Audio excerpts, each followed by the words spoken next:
Hindi ko ipagsasabi ang ginawa niyo kay Auntie. Pero sa isang kondisyon. Anong kondisyon?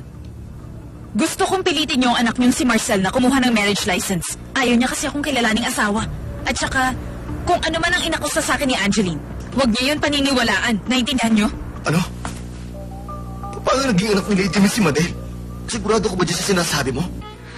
Sigurado magkakagulo sa oras na makabalik na si Auntie sa bahay nila. Gustong bawiin ni Lady Miss si Auntie mula kay Mr. Jung. Magwawala ang mama ni Marisa pag nalaman niya ang katotohanan.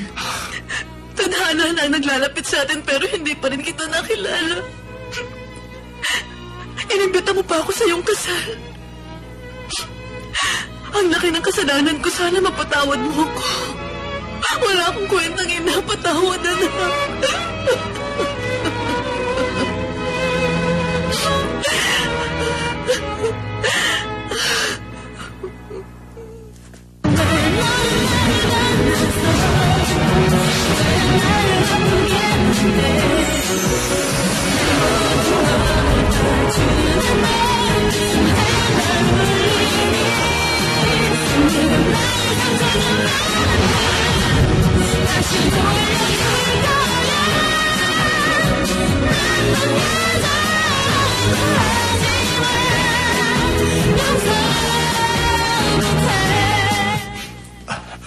Ma, pa.